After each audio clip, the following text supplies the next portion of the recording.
We'll start with the next talk, Cyberwar on the Horizon. Stefan Schumacher, I'm looking forward to the talk. Okay. First, I would like to welcome you to my talk, which is titled Cyberwar on the Horizon. Before I start with the actual talk, I will give a short introduction of myself. I'm working as a security consultant, and I'm mainly focusing on social engineering, security awareness, counterintelligence, and security management. I'm the president of the Magdeburg Institute of Security Research and editor of our institute's journal, and I'm also the president of the Magdeburg Academic Society of Security Policy Studies. And I've been asked by some political science groups to give some introductions into cyberwar, because it is currently being discussed in political science, and I gave them some kind of technical introduction. And now I would like to give some kind of political introduction into cyberwar to the technical folks available here at DeepSec. The talk is divided into three parts. The first one is the discussion of the term war. The second one is a short introduction into political topics of cyberwar. And the third one is a short overview of currently available attack vectors and how and what the future might bring on the term cyberwar. Cyberwar is currently a big hype in the media, in the IT security scene, of course also in the military. It's about war, and so the military is interested in it. It's also a big hype in the politics, and of course it's also being discussed by political science. Think of Stuxnet, think of what happened to Georgia and Estonia when they got in conflict with Russia. There was a big denial of service attack on South Korea some years ago. But in my opinion, we should discuss the question if it is really possible to wage a war in cyberspace. So I will give here some kind of theoretical, political, or military science discussion. I will not dig into the deepest technological or technical discussion. When analyzing the term cyberwar, we should take a look at the words that are used. Cyberwar is composed of cyber and war, and cyber comes from cyberspace. Cyberspace has a technical and a social dimension. The technical dimension means there is a lot of hardware with some software, and I guess I don't have to explain more to the attendants of DeepSec. That's what DeepSec is usually discussing when discussing cyberspace. Cyberspace also has a social component, a social dimension. It is a space where people communicate and live together. Think of communities like Second Life, Facebook, Usenet, MySpace, and so on. That is discussed by social science and psychology, and I'm working on social engineering, security awareness and such, and I'm discussing that topic in social engineering and security awareness. The second term is war, and that's what I'm interested in discussing here. There is not one single definition of what a war is. The first source to look up when discussing a word is, of course, Wikipedia. So I've chosen the definition of war by Wikipedia. Wikipedia says that a war is an organized violent conflict of extreme aggression between at least two groups with mortality. But there's also another very famous definition of war. Before I start with that definition, I would like to give an introduction to Karl von Clausewitz. I would like to introduce Karl von Clausewitz. He was born in 1718 in Magdeburg, where I'm from. He joined the Prussian army in 1792, and he joined the Prussian military academy in Berlin in 1801. He rose to become the aide of General Scharnhorst, who reorganized the Prussian army in 1806 when Prussia was defeated by Napoleon and his French army. Actually, he became a general and director of the Prussian Military Academy. And the Prussian Military Academy was a scientific academy to educate Prussian officers, like it is common in almost all modern armies nowadays. Clausewitz died of cholera in 1831, and 1 year after his death, his book On War was published by his widow.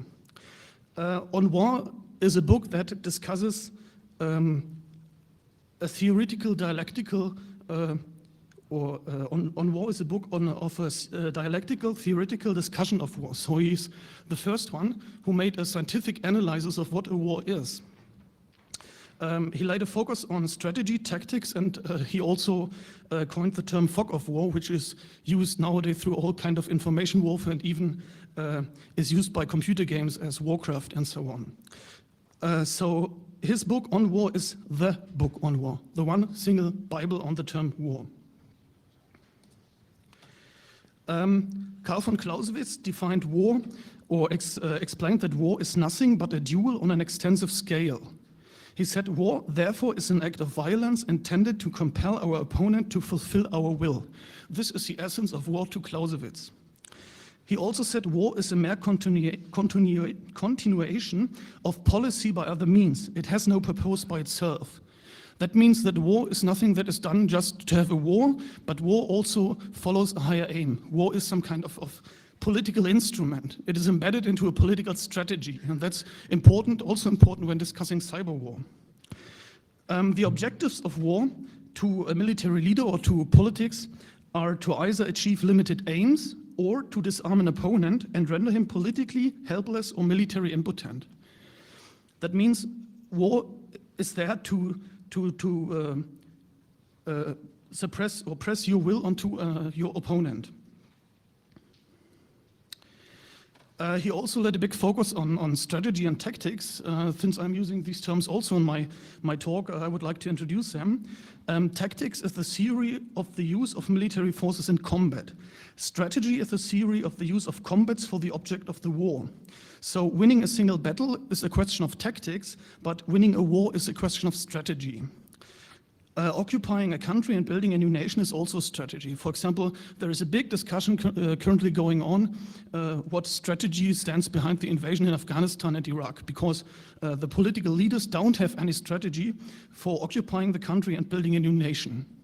And whenever a war is waged or a war started and ended, strategy is the thing where all military leaders and all other means of war have to orientate on. So without strategy, there is no aim that the war has to fulfill or can fulfill. So to use the Clausewitz theory on cyber war, it means cyber war is a mere continuation of policy by other means. It has no purpose by itself. Cyber war must be embedded into a political strategy to render an opponent military impotent. So the next step to discuss is if it is possible to render an opponent military impotent by just doing cyber attacks, cyber war or electronic warfare. I think that just doing some hacking can be considered as skirmishing, but not as a strategy or even a complete war. So just hacking around might be fun for some people. It also can be considered as skirmishing in military terms, but with the lack of strategy, it cannot be considered to be a war. In my opinion, cyber war currently is a part of conventional warfare on tactical levels. So it might be used to support a conventional war, but it cannot be a war on its own or even a class of war on its own. There is one, yesterday I gave an interview to a guy from the radio, and we had a discussion on how cyber war might change the fundamental Clausewitzian paradigm, or a paradigm that has been used in military for several hundred years. That paradigm is, it is easier to defend than to attack. Whenever a military group is trying to attack a fortress or something like that, there is the rule of thumb that there have to be at least 3 times more attackers than defenders. And the attacker has to put in more energy and more men and more machines and more people to attack a defended fortress. The defender is always in advance because he has well-established logistics, he has knowledge of the area, and he can avoid the fog of war. He has more information about the area he is living in, he knows where his fortresses are, he knows the range of his weapons and where he can shoot and fire at. When talking of cyber war or cyber attacks, this paradigm changes because in cyber war or cyber defense, the defender has to defend all system, and to doing that or for accompanying that aim, he has to find and patch all vulnerabilities. The attacker only has to find one vulnerability. So the defender is in charge to defend his whole systems with a lot of unknown security issues, and he has to find them all and close those security holes. But the attacker only has to find one vulnerability. there can be statistic formula can be used to do some statistical analysis of that topic, and there is a paper issued by the University of Dresden.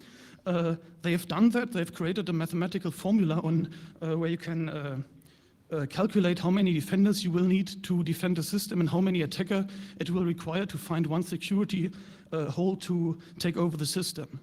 And as a rule of thumb, you can say you will need 10 times more defenders than attackers.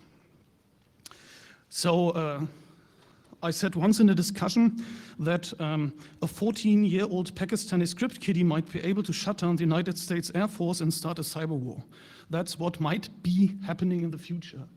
And this will have important political implications. The politics and the armies are currently discussing that topic, and the military leaders and politicians are, of course, afraid that this thing might be happen. I will now give a short overview on political implications of that topic.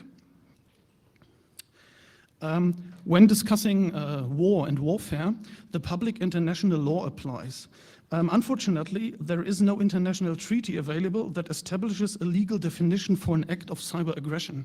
All those treaties have been made in the beginning of the First World War or after the end of the Second World War. So all treaties are about conventional warfare. The law of armed conflict, also known as international humanitarian law, applies to all warfare. There are two parts of these laws called jus ad bellum and jus ad bello, which is Latin and means justice to war and justice in war. Justice to war means how to proceed to a state of war. When are states allowed to start a war against another state?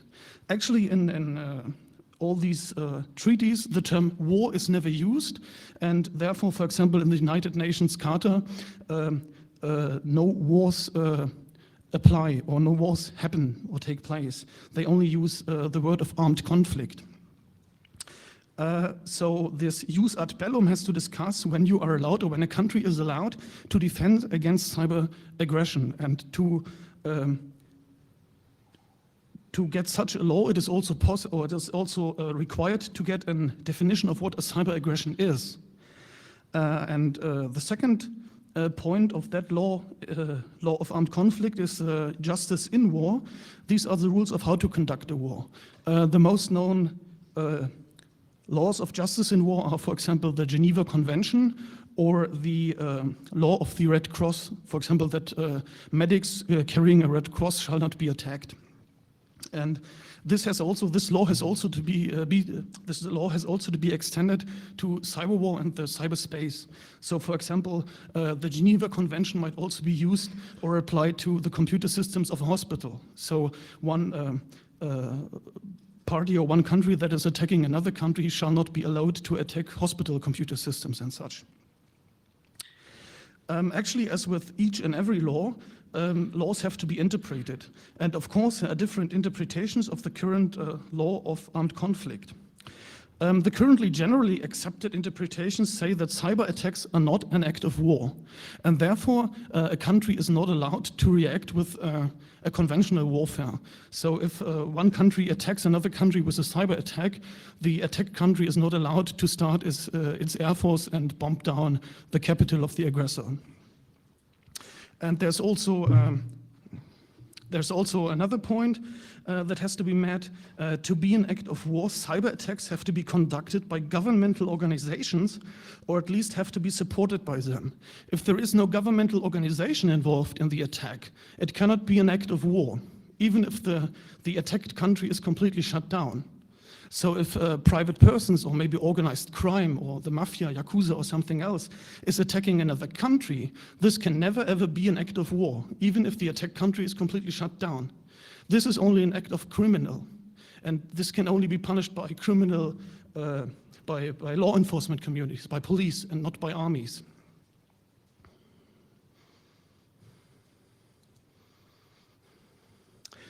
Another point that is currently on discussion is non-proliferation of cyber weapons. A friend of mine is currently writing his PhD thesis in political science about non-proliferation of nuclear weapons, and he also has a chapter of non-proliferation of cyber weapons. So I helped him with some technical background, and to enforce non-proliferation on an international level, international non-proliferation treaties are required. One example for that is the Nuclear Non-Proliferation Treaty that, for example, forbids countries who already have nuclear weapons to sell them to other countries who not already have nuclear weapons. That's the treaty that allows the United States to block trading or to establish trading embargoes to Iran, Northern Korea, or Iraq. Some lawyers and political scientists are interested in establishing some kind of non-proliferation treaty. There have already consultations begun, for example, between the NATO and the US and Russia and China, and they're currently discussing how to establish an international non-proliferation treaty for cyber weapons. But from the hacker or technical point of view, non-proliferation can almost not be enforced because the internet cannot really be censored, and cyber weapons can be smuggled on, for example, SD disk or compact flash cards. So it's very hard to actually enforce a trading ban on cyber weapons. And a cyber weapon can be any Linux distribution or BSD version or even Microsoft Windows with Nmap installed or something like that. And nuclear weapons and nuclear power plants are big plants. They use big sites, and there is a lot of machines are required to build in a nuclear power plant or nuclear weapon, but cyber weapons can be smuggled with on any laptop hard disk. So it's very, very hard to physically enforce non-proliferation. Cyberwar is, of course, also currently discussed in the NATO, and the United States want to change the NATO treaty to allow conventional military reactions to cyber attacks. That would mean, to my before given example, that 14-year-old Pakistani script kiddie might be able to shut down the US Air Force, pretending to be Chinese and provoking a conventional attack of China by all NATO members. And that would mean that we would, within one day, start a third world war, because all NATO states are required to support the United States if the NATO treaty is changed to allow conventional military reactions to cyber attacks. And as we know in the hacking scene, IP spoofing and such is quite easily done. So any well-trained hacker might be able to spoof another identity and to spoof to being from another country. So he might be able to wage a cyber attack that is assumed to coming from some other country than he lives in. And I guess that might happen even by other military organizations or secret services or such. So changing the NATO treaty to allow conventional military reactions is, in my opinion, a big mistake, because that might really lead to a third world war, or at least to some bigger military problems.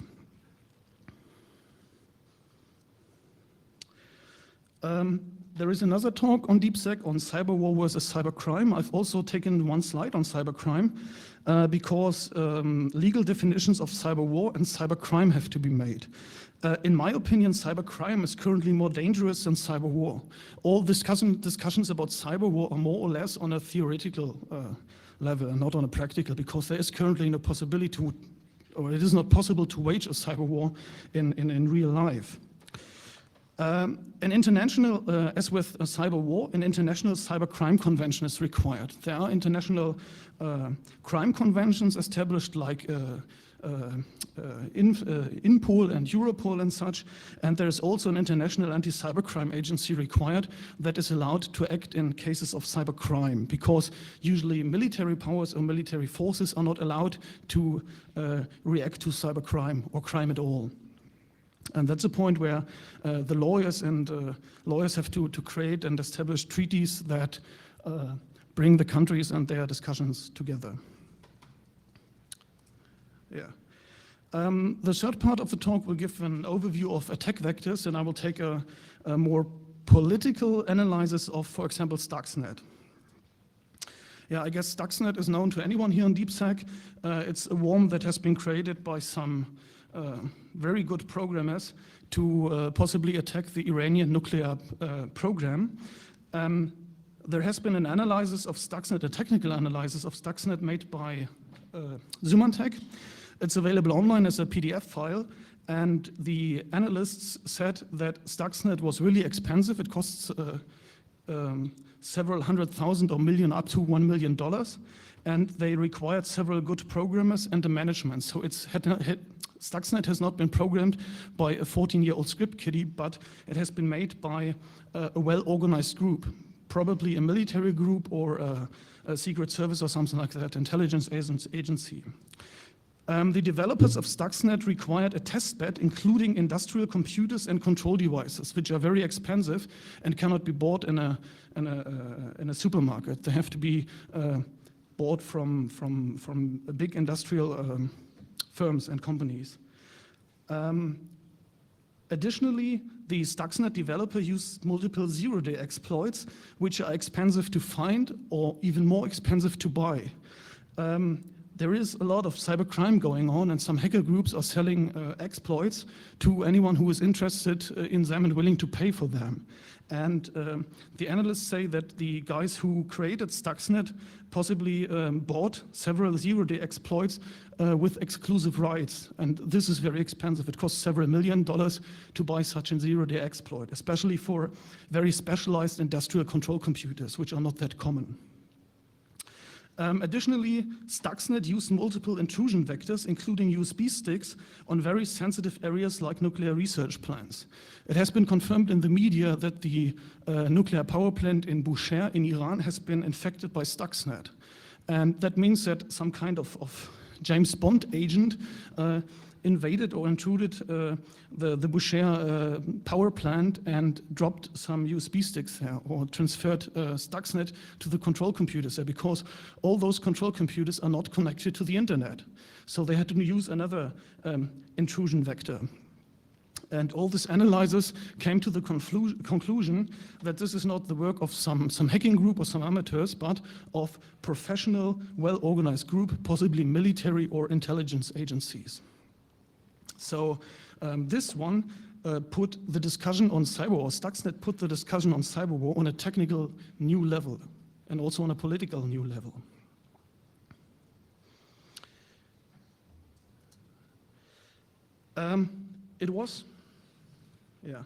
Stuxnet is, of course, a well-organized, strategically planned act of aggression. But the question when discussing it with Clausewitz is, did it disarm an opponent and render him politically helpless or military impotent? Stuxnet might have harmed the Iranian nuclear power plant program, but it neither did render the Iran politically helpless or military impotent. And as far as it is known in the media, Stuxnet failed in that way that it was discovered and was not able to shut down the uranium production lines that stand or are used in Bushehr. So actually, if there ever was a strategic aim to shut down the Iranian nuclear power program, Stuxnet completely failed. So I would say that Stuxnet is a well-organized hacking attack on a maybe tactical level, but it's not actually a part of cyberwar or cyberwar on its own. There is another attack vector that will give us a lot of fun in the future or nearby future. The attack vector is called smart meters. The European community wants intelligent electricity meters in all households in the whole European Union. Remote meters are used to measure the detailed amount of power consumption per household. The intention by the European community is to help save electric load and gather information for power plants. There is the term of intelligent power nets, which are currently in development, and the industry and the power plants are interested in so-called smart meters. Smart meters allow power plants to remotely shut down a complete household and take them off the power consumption net. This is usually of interest for the power plants, so they can take off customers who don't pay for their consumed electricity, and they can be shut down with just a push of a button or just a remote login, and they cannot get any electric power anymore. But as one might already think, that the whole security discussion has never ever been applied to smart meters. There is a somewhat theoretical kind of attack. If a lot of households are shut down at the same time, the cut of current might shut down the local power plant. So if you take out a town like Vienna or Berlin or Paris or London, the local power plants will shut down or even explode because there's a very high current shutdown. The shutdown of one local power plant produces more cut of current, so the power plants attached or cascaded after the local power plant might also shut down. And that can create a cascading effect to the next power plants. And almost all European power plants are cascaded into one single network. So with shutting down enough households, one might be able to shut down the whole European power plant network, and thus leaving the whole European Union without any electricity.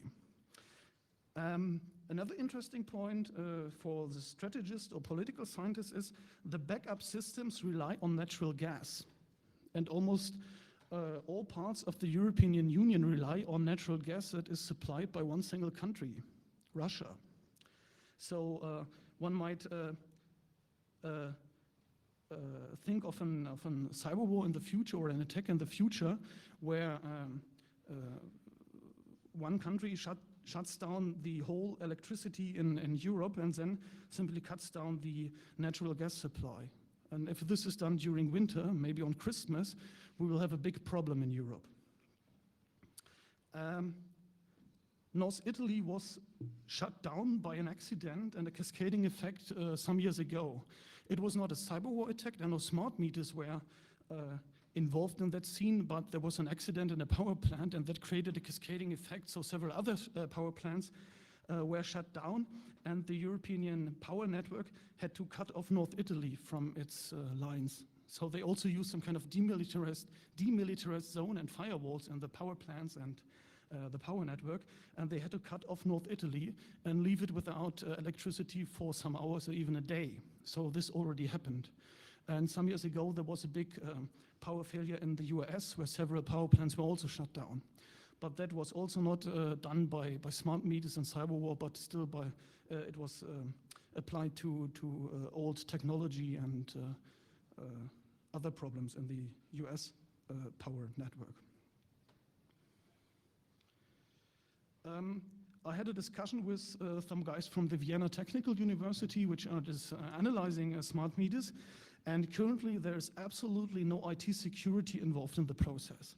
Smart meters are usually designed by electrical engineers, and they don't have, I wouldn't say they have any clue of security, but they don't discuss or keep IT security in mind. They're interested in electrical security, which is of course also a big topic, but all these smart meters are remote controllable, and they don't think of how to prevent smart meters from getting shut down by a denial of service attack, or how to prevent smart meters to become a botnet. In the UK, the United Kingdom, smart meters are currently rolled out, and there are about 47 million households. And Ross Anderson, a professor of IT security at Cambridge, wrote a paper on that topic. And he said those 47 million smart meters might be turned into a botnet, because they are, of course, accessible via internet. And they can attack any other IT system or an internet part in the UK. For the political scientists, there's another interesting point. A lot of power companies and industrial companies can make a lot of money. And therefore, they are lobbying for the introduction of smart meters. As with every political process, the industry is interested in getting laws that help them, and currently they are lobbying to the introduction of smart meters. And the politicians usually don't have that clue on IT security, cyberwar and such, and so I think that smart meters will be introduced very soon, or they are currently already being introduced in some countries. The smart meters are bloated by producers like Amex to make them expensive. If we are all forced to buy a smart meter, then it is very, very good for the producers to make smart meters as expensive as possible, because we are forced to buy them. So they will get a cash cow to make money from. And in my opinion, that process needs to be analyzed by political science. But unfortunately, political science, at least in Germany, has some kind of fear of technology, and they are discussing Cold War themes and topics and such, but they are not interested in technological problems. And on the other hand, the hacker scene or IT security is not that much interested in political processes. So in my opinion, political science, IT security science, and hackers have to work together on that processes. I will give another short outlook on other attack vectors that might show up in the future. Network-centric warfare is currently a central doctrine of the United States Armed Forces. The concept of network-centric warfare was created in 1995. The first paper on network-centric warfare was published, and network-centric warfare is the idea of using data warehousing technology in the army. So the general who created that concept said the IT has given new ways to work to the economy, to the economic science during the 80s. So that part of business informatics or business computer science, those concepts could be taken over and used by the military. So they want to use data warehousing with, which heavily relies on electronic communication. One idea or one concept of network-centric warfare is that each and every soldier gets an uplink and a downlink to his command. So even the lowest ranking private that is running around with an assault rifle in a forest will have some kind of PDA or head-up display which is uplinked via satellite to his commander, and he will also have a downlink to get commands from or orders from his commander. And as you might see, the whole concept of network-centric warfare heavily relies on electronic communication. And as we all know, electronic communication can be hacked, and it can be hacked in a way that military units are unable to act. So you can shut down maybe an armored brigade of the US Marines by simply hacking the uplink and downlink. Or you can even use a man-in-the-middle attack to give them fake orders, to order them to another part of country or something like that. Robotic warfare is also currently a big topic in the cyberwar scene. All military, or at least all industrial states, are currently developing robotic warfare weapons. Surveillance drones are currently used in Afghanistan. They're also used by police forces, for example, in London. The military is very interested in getting some kind of Terminator. And of course, robotic warfare also heavily relies on electronic communication. And this communication can also be hacked. And if robotic warfare weapons or if weapons are electronificated or turned into robots, they can be hacked and taken over by your opponent. And that can be done by, once again, the 14-year-old script kiddies. So your complete armored brigade might be taken over by a well-trained hacker with a laptop and a Linux distribution. There's also another interesting thing. The East German intelligence agency used so-called perspective agents. There was one case in the 1970s where the East German intelligence service installed an agent in the office of the West German Chancellor. Günter Guillaume was the name of the East German agent, and Willy Brandt was then the West German Chancellor. And that agent was installed 20 years ago. He was set up as a perspective agent. He was sent to West Germany from East Germany, and he was trained to reach a high-ranking position within the political party that the future chancellor was in. And this can also be, this tactic can also be applied to Trojans. So it might be able to roll out a Trojan that works or that keeps quiet for several years. And in some years, when a cyber war is waging or when two countries are arguing with each other, that Trojan might be used by your opponent or by an opponent to shut down several systems or to take over systems. There is a project at my university that is discussing security problems of electronics in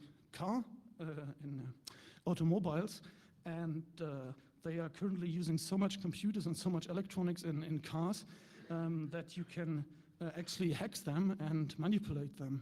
You can even remotely manipulate them.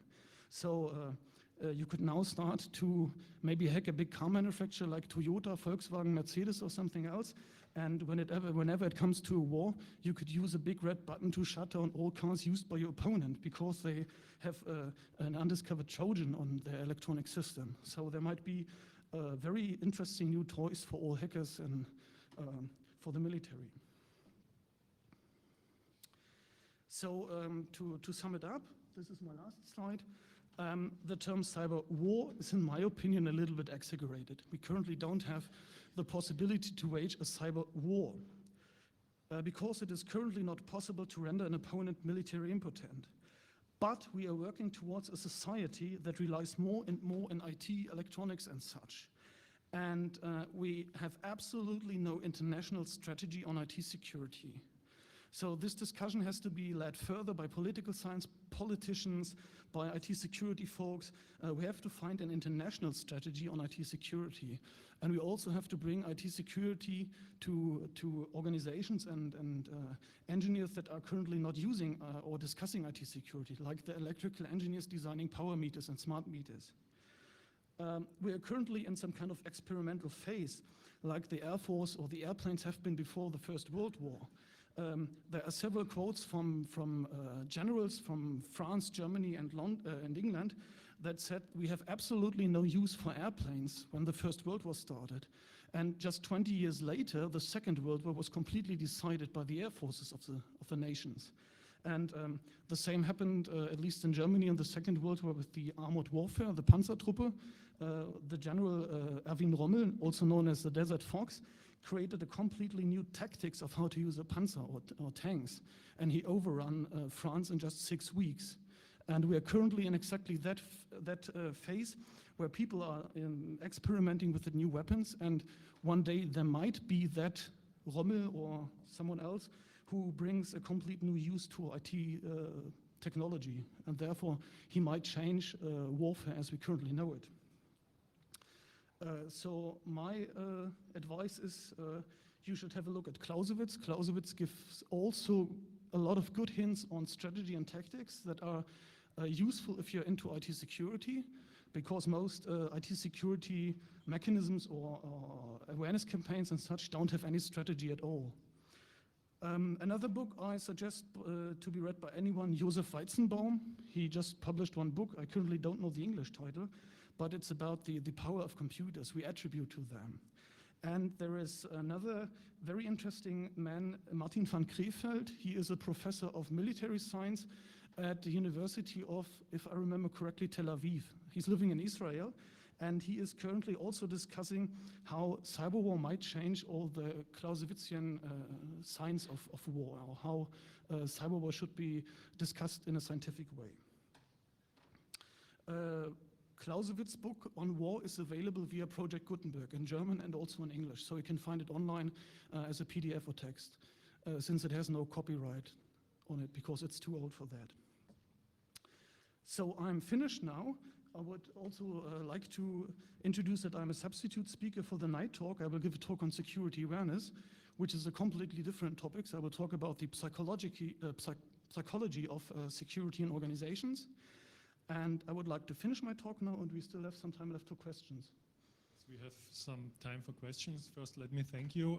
I think that we start thinking about these issues also as a society is worth it. So yes. I enjoyed the talk, and maybe you have got some questions, the audience. Yeah.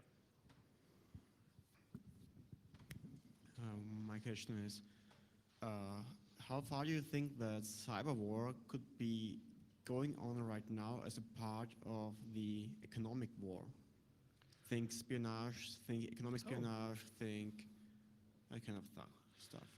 I think cyber war or electronic warfare is a big part and a big integral part of business warfare. And it also has been a part of it before the term cyber war was actually used. So even 20, 30 years ago, electronic warfare was used in economic war for espionage and such.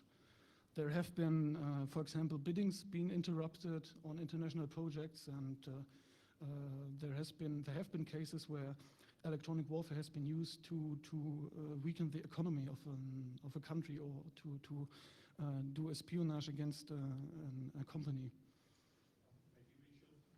Maybe we should stop using the term war for that, as you suggested, because I fear that some military hothead might start retaliate, as you already said. So I think it's worthwhile to spread that it's not really, most of these issues are not really war. Yes. And so it doesn't, retaliation with real war is a big danger, I think. Yes. And so maybe we should start talking about that as criminal acts. I suggest to use the term electronic warfare on that. So it might be a part of conventional warfare, but cyber war is too exaggerated for it. Yeah, but is it warfare? Is it? Yeah, at least in the German acts. army, it's called electronic warfare. Okay. All the guys who are doing cyber war. And of course, radio operator. I think we should start talking about criminal acts, but I'm a bit missing the differentiation between cybercrime, cyber terrorism, and cyber war. And I'm not sure about warfare in terms of state actors. Right now, my fear is more on the non-state actors. And the attribution problem, which we didn't really mention here. Actually, that's all the recent international exercises I've seen didn't use states as the attacker or as the aggressor. They used non-state actors. The differentiation between cyber terror, cyber crime, and cyber war is, as far as I see, only a legal problem. And on a technical level, I don't see that big difference if you're attacked by a terrorist or by a country or by an army. And in political science or in politics, it's only exclusively a legal problem and a problem of treaties that have to be established. yes, but As far as I know, but I'm not a lawyer. if you're especially I'm not- interpreting it as war, you might retaliate with real rockets or something. So I think it really, we see that in the newspapers, the term cyber war is used very inflationary, and I don't think it is. So I'm with you in this point that today we don't have cyber war. Most of these actors in the game are non-state actors. Yes. And non-state actors can legally not wage a war. At least nowadays. Maybe they changed the treaties.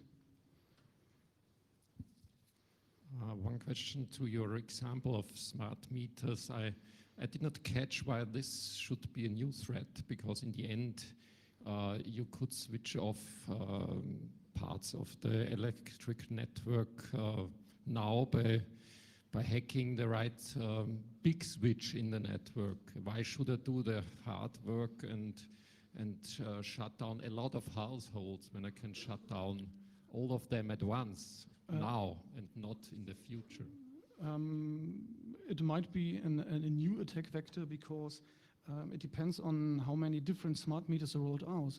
If the whole European Union uses just one single model of smart meter and you will find a security hole in that, you can write a worm or a virus that simply attacks these smart meters with one single security hole.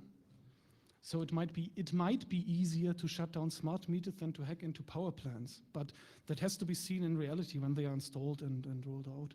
This is just a hypothesis. Yes, I don't believe that it will be such homogeneous that all companies will, all countries will have the same, but we'll see.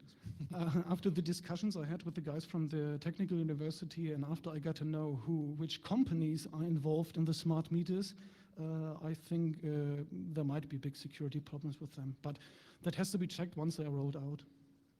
They are already being rolled out in Austria, for example. If you have a solar photovoltaics system, you get a smart meter today. Oh, so okay, I didn't know that. Any more questions? And thank you very much. Maybe there is more time for discussions the lunch or at the break. Thank you very much.